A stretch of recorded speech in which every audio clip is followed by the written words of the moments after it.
நண்பர்கள் அனைவருக்கும் வணக்கம். இன்றைக்கி நான் இந்த வீடியோ எதுக்கு போடுறேன்னா, நாங்கள் வந்து ஊட்டிக்கு போயிருந்தோம். அங்கே நாங்கள் கெஸ்ட் ஹவுஸ் புக் பண்ணிக்கிட்டோம். இதில் நாங்கள் எத்தனை பேர் தங்கணும் அப்படிங்கிற டீட்டெயில்ஸ் சொல்கிறேன். 7 பேர் தங்கியிருந்தாங்க. 7 பேருக்கான ரூமு சூப்பராக இருந்தது, பட்ஜெட்டுக்குள்ளே இருந்தது. அது இல்லாமல் இந்த ஏரியா ஊட்டி மெயினில் தான் இருக்குது.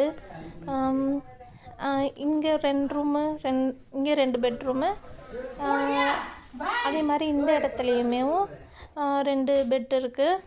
மொத்தம் 7-8 பேருக்கு தாராளமாக தங்கலாம் அதில். அதே மாதிரி பாத்ரூமும் அட்டாச்சாக ஒன்று இருக்குது. ஃபேமிலியாக வந்தீங்கன்னா இந்த ரூமில் தங்கலாம். அதே மாதிரி 30 பேர் சிங்கிளாக வந்தால் கூட அதுக்கும் தனித்தனி ரூமெல்லாம் இருக்குது. இதில் நாங்கள் 2 நாள் தங்கியிருந்தோம். 2 நாளைக்கு எங்களுக்கு எவ்வளோ வாங்கினாங்கன்னா, 2 நாளைக்கு 5500 தான் வாங்கினாங்க. அதே மாதிரி சாப்பாடுமே இங்கே ஆர்டர் பண்ணிக்கலாம். வீட்டு சாப்பாடு தான் வருது. வெளியில் கூட ஊட்டியில் வெளியிலையும் சாப்பிட்டு பார்த்தாங்க, ஒரே காரம் அதிகமாக இருந்தது. அதே இது இவங்க வீட்டில் சமையல் பண்ணி கொடுக்குறாங்க. ரொம்ப ரூபா கூட அதிகமாக இருக்குமோ பேமெண்ட்டுன்னு நினச்சோம். ஆனால் ரொம்ப கம்மியான அமௌண்ட்டு தான். நம்ம வெளியில் நம்ம ஊர்களில் எவ்வளோ இருக்குமோ அதே மாதிரி தான். இட்லி, தோசை எது வேணாலும் ஆர்டர் பண்ணிக்கலாம். சாப்பாடு நல்லா டேஸ்டியாக அமைஞ்சது. காஃபி கொண்டு நல்லா இருந்தது. அது மெயினாக ஊட்டி மெயினில் இருக்கிறதுனால உங்களுக்கு டவர் சூப்பராக கிடைக்குதுங்க.